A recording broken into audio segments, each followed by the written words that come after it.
I get these weird looks whenever I'm making these videos, like people walking past are like, what is this guy doing? What a freak! But yeah, so yeah, we'll just have fun.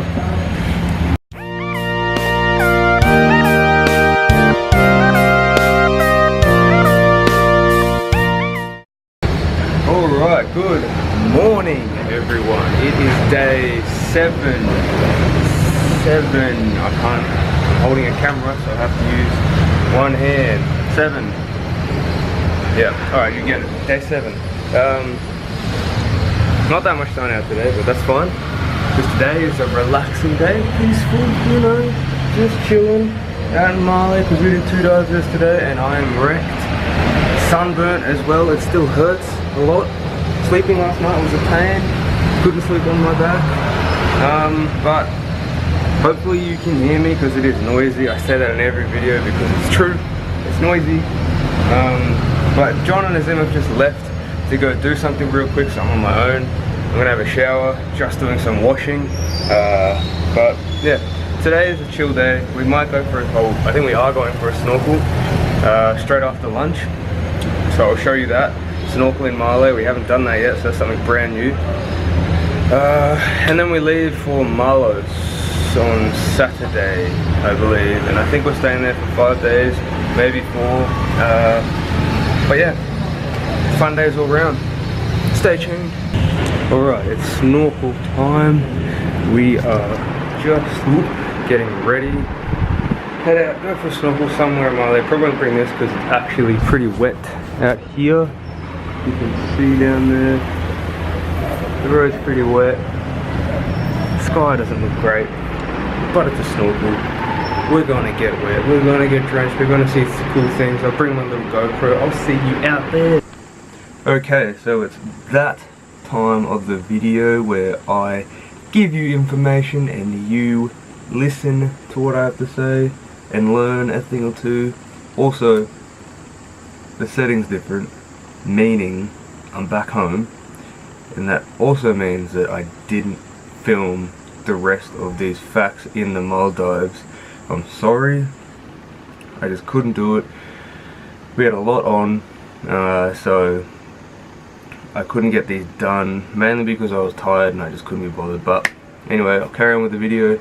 You watch this part at the moment where it's just warming you up, getting you ready to dive into facts with Zach. Also, no beard, it's gone. Tell me what you think. I'll see you guys soon.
Alright, so let's jump right into it.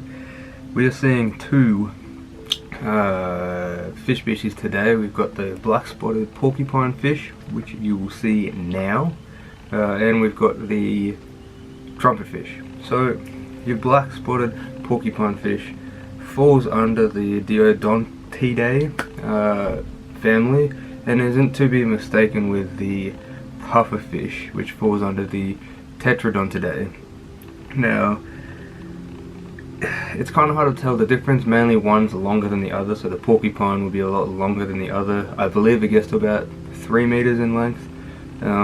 So they can be mistaken, but you know, because they are pretty similar. Anyway, as you may be familiar with, a lot of the porcupine fish inhale water as a defensive, inhale water or air as a defensive mechanism and expand, and they just get bigger. They look like someone who needs to go to a spin class or hop on like a Jenny Craig's list. They gotta lose all that weight, but with that comes with defense, their secondary defense, which is their spines. As you'll see, I'll probably like freeze it and show you, but their spines are the secondary defense. Some of these can be pretty toxic. They have tetrodotoxins, and these are, ready for it, hang on to your seats boys and girls, because this is gonna get nerdy. Tetrodotoxins are neurotoxins which actually bind to sodium voltage channels, and those are what actually cause your muscles to flex. So if that happens, then you know your heart's probably going to stop beating. You're either going to spasm and then just seize up, or you know, I've never personally had it done to me, so I wouldn't know. Anyway, a lot of these fish, a lot of these porcupine fish do like to eat algae. Now, this algae that they will eat can cause problems in terms of from human pollution to habitat degradation. So with that, you've got those two threats: pollution, degradation of habitats, and then porcupine fish populations plummet. So another one of the, probably I'd say the main, is that a lot of the porcupine and pufferfish are a delicacy in food because of their meat is apparently very tender, or very what's the word, like soft, good to eat. I think like you have to sign like a form, or not saying that they're not responsible for your death, because you can die. Tetrodotoxin can be still in the meat if not removed carefully, so eat at your own risk. It's called fugu, I believe, I'm pretty sure, fugu. Anyway, let's move on to the trumpetfish. I almost said pipefish, that would be completely wrong. Alright, trumpetfish. See, the funny thing about these guys, they're often seen swimming vertically to resemble either the coral that they are on or the seaweed or algae that they are surrounding, but these guys, they live their own life. They ain't gonna swim vertically, they're gonna swim straight. They don't care. They don't want anything to do with that vertical swimming, and I don't know why. I think it's just because of the habitat. You know, as you can see, there's little rocks around. It's just like a rocky reef, as we are snorkeling just in Malé House Reef. Not a lot of seaweed or anything they can really blend in with. But the easiest way to discern if it's a trumpetfish or not is just because of their elongated body.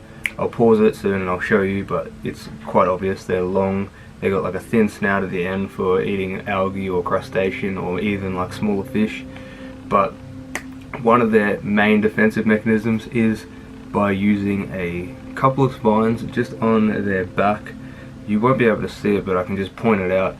It'll just be on their back, like say this is a trumpetfish, this imaginary line, it'd be like down here, here's the head, this is the tail, it'd be back here. So if anything tried to take a bite, they get a nasty cut, or the spine would penetrate through the skin. But what their major threats are is literally like every other fish in the ocean is just from human pollution or habitat loss. That's basically it, and the only way that can really stop is if we actually take care of the oceans and basically just learn and be careful what we're putting in there. You know, you've got like your fishing lines, you've got oil spills, you've got so much stuff that's just being chucked into the ocean. So it's just, we just gotta be careful, gotta be we gotta protect these guys, because without them you wouldn't have these videos, you wouldn't have this awesome images of just underwater. So yeah, I'm rambling, but yeah, carry on with the video. You gotta see some footage of just snorkel, so enjoy the rest of the video. Bye.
Alright, day 7 is a wrap.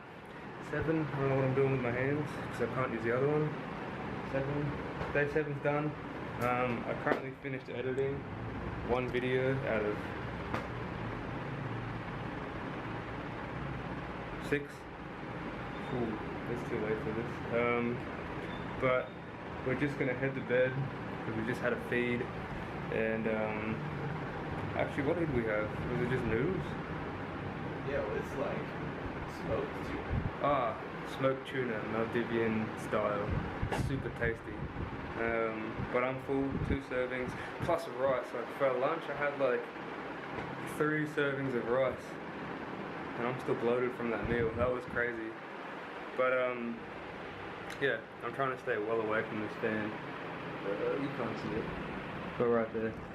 It keeps screwing up the audio and the lighting. It's just, everything's going wrong tonight. Anything that could go wrong is going wrong. But yeah, so with that, like the video just because it means a lot. It means that you actually enjoyed watching this cringe fest of the Maldives. Leave a comment down below and subscribe if you want to see videos similar to this one. So I'll catch you next time.